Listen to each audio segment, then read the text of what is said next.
We all know how funny English language is, but at the same time, it's very interesting because you have this one word and that one word has a lot of meanings, a lot of pronunciations and a lot of different spellings as well.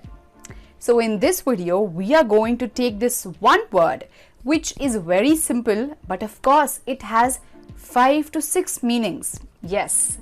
So let's understand this word in this video. Hello and welcome back to Education Point. I am Pooja Sharma, your English trainer, and you are watching Education Point.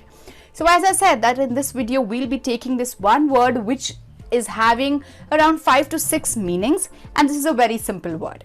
This word is called date. So this is the word for the day, date. Well, you know how simple this word is and we all know a few meanings of it. Let's understand a few more today in this video. So the first meaning of this word is very clear. Date is nothing but a day of a month, right? So it's the 22nd of the month or it's the 24th of the month.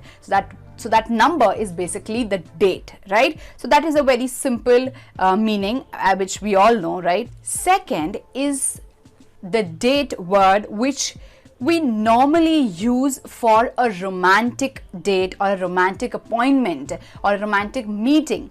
But let me clear this misconception that a date as a word is not only used for a romantic meeting or a romantic appointment with anyone for that matter, right?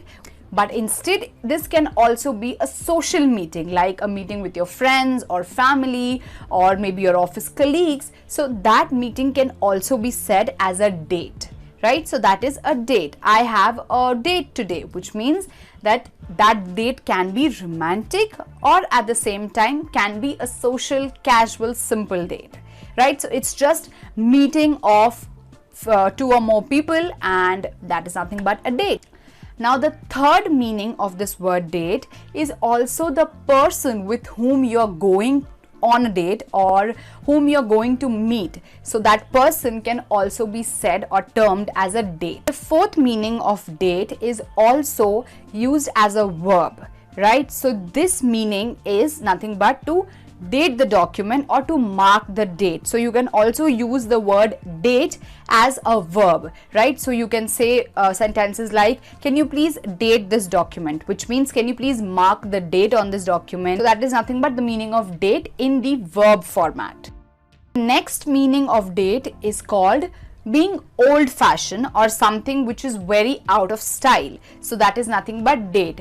There's also a word called outdated for that, and instead of using the word outdated, you can also use the word dated. So like, this dress is quite dated, which means this dress is quite old-fashioned or it's very out of style now. So that is nothing but dated.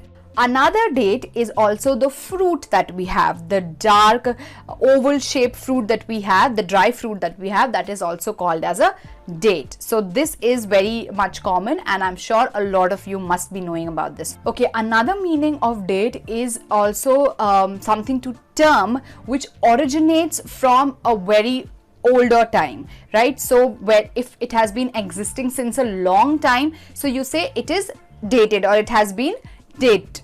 So that is nothing but, that is also one of the meanings of date. Like you can say that this controversy dates back to 1884. That is also how you can use this word date. And also the word date is used in a phrase which is to date, which means until now. Okay, so this is basically not a word but it's a phrase which is to date, which means until now. So you can say that this piece of work is the finest work till date, right? So until now this has been the best piece of work. So that is also one of the meanings of date. So if we can summarize this whole concept, so we can understand that this word date can have different meanings under heads like noun, verb, a plant and also a phrase. Right? So we have discussed the meanings of all of it in detail, and I hope this video was helpful for you. I hope this video gave you an insight about how different and how interesting English language is. And it's not just this one word, but there are many words like that which has more than 2 or 3 meanings attached to it. So I hope this video provided you with some sort of knowledge and it was interesting to watch. If you like what we do, do consider to like, share and subscribe to the channel. Till then, you take care and keep learning English. I'll see you in another English video. Bye-bye.